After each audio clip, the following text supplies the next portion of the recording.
Hello YouTube, Goddard Radio Mosca here again with another beer review for you as is usual. For this one we're going to return to Iceland and continue on with that little kind of mini series of Icelandic beer reviews that I've been doing for you. So this beer comes to you from Reykjavik, and for this one we are going to revisit the Borg Brugghús and have a taste of, I think this is one of their kind of spring or summer seasonal beers, and this is the Jesús number 24. As I mentioned to you in the Tadriktur review that I did for you, they do number all their different beers. So as usual then with my beer reviews, I'll take you through a very brief history of the brewery. It is quite short for this one, but if you don't want to stick with me for that, just fast forward a few minutes into the video and you will get straight to the tasting section.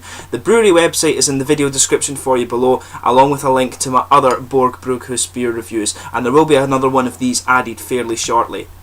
So anyway, the Borg Brewery, or Town Brewery as you would translate it to in English, is the craft division of Eagle Skallagrimsson in Iceland, and this is part of the Uldurgrin group, which literally means brewery in English, and this is the oldest brewery in Iceland, and it's based in the capital city of Reykjavik in the west coast. So Eagle Skallagrimsson was probably the most famous Viking who ever lived, and he actually had a great cultural impact on Iceland. He was born in the year 910, and he was high-spirited, stubborn, and apparently not the most handsome of men, but at a very young age he left to go on many successful voyages with his brother Thorolf, and he was made the chief of Iceland upon his return actually. But Eagle was apparently a great lover of mead, and there were many stories that talk about his affinity for a nip of alcohol as they call it, and they say that this gave them kind of great reason to name their brewery after him. Now, brewery Eagle Skallagrimsson was founded in 1913 and it has since won many different awards for its beer. To allow the brewery staff room for creativity, the Borg Brugghús was formed, and this basically is the craft division of the Uldurgrin brewery. And the brewery is led by head brewer Valgeir Valgeirsson, who was the original head brewer at Ulfarsholt apparently, another Icelandic microbrewery who I've done one review from so far, and I will be doing another one from them in the near future as well. So that is your kind of brief history of the Uldurgrin brewery and Borg Brugghús. These guys produce some very good beer, and they've got a whole host of them. As I said at the start of the video, check out the brewery website and they've got all of these things numbered here.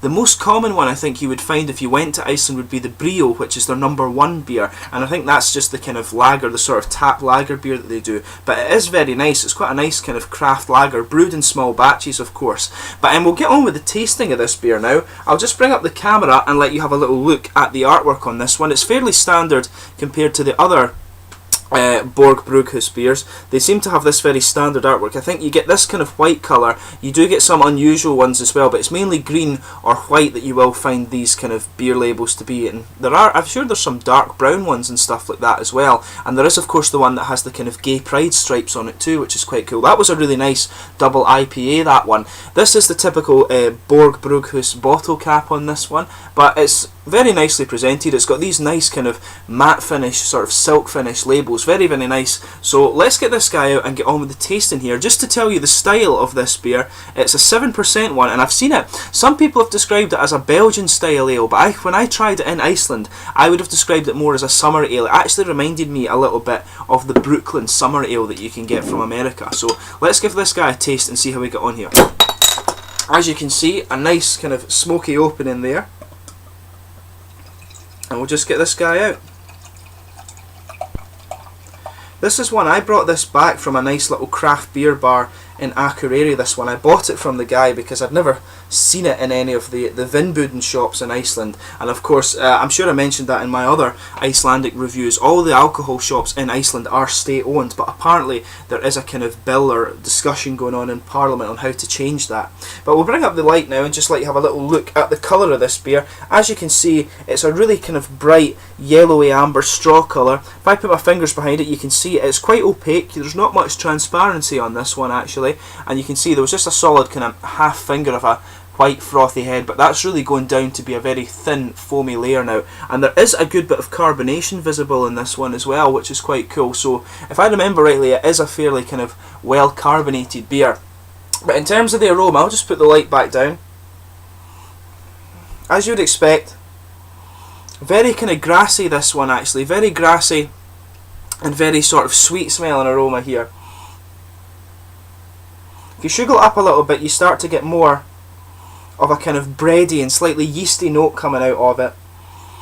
It's definitely got some sort of kind of biscuity malt to it as well, but there's a good bit of kind of citrusy character coming out. maybe a kind of touch of wheat actually. I would say that there's probably is a kind of touch of wheat to this beer.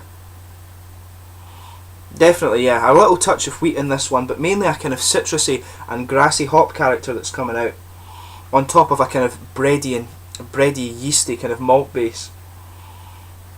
Maybe a teeny bit of caramel, but overall it does smell like a kind of typical summer beer, if you like. It has the big grassy and kind of citricy aromas that you expect, and it does have that kind of nice bready malt base too. So let's give this guy a taste and see how we get on. So this is the Jesús Loisul, the number 24 from the Borg Brugghús in Reykjavik, Iceland. So here we go.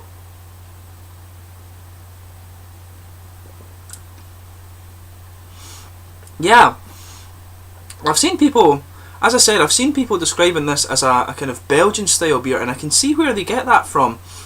It definitely does have a big kind of white bready and yeasty base to this one. It's quite nice.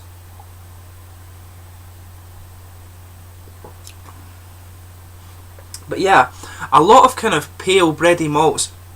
There's a little bit of a woody flavour to this one actually that's coming out a wee bit.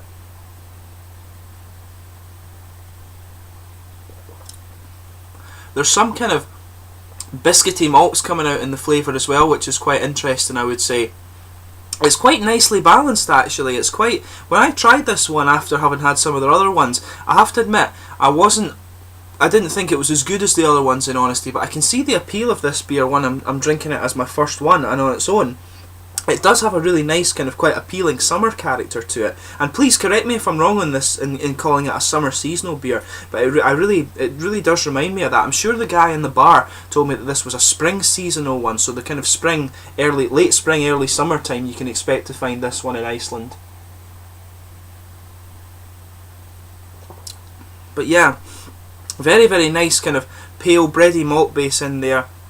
It does have a little bit of a woody flavour to it, but it's got a little bit of kind of a biscuity caramel sweetness to it. But the main component of the flavour here is definitely the kind of grassy and citric character you expect.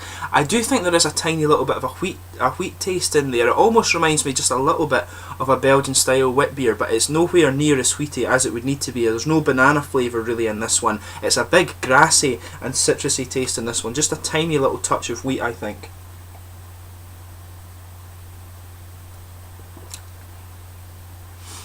But yeah, there's definitely a little bit of kind of woody character to this one. The grass, the sort of grassy hops, it's almost as if they have a little kind of dank feel to it, maybe a little bit of lemongrass or something like that.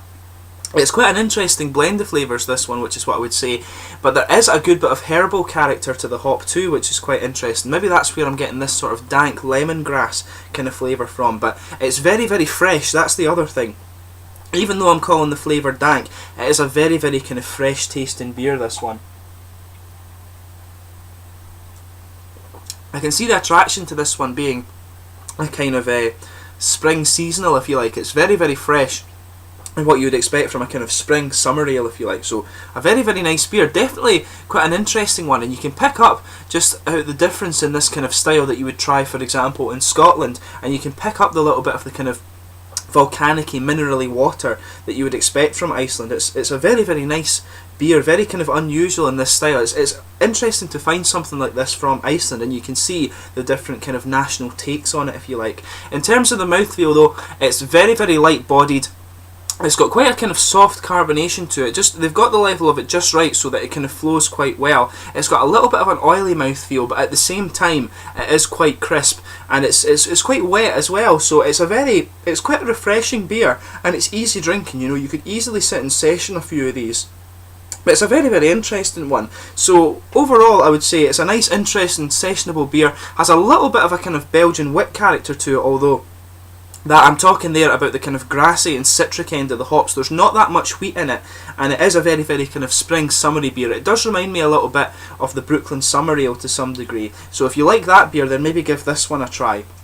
So, I hope you've enjoyed this beer review and you're enjoying this kind of mini Icelandic series of reviews that I've been doing for you. So please let me know in the comments section your own thoughts if you do happen to have tried this beer before.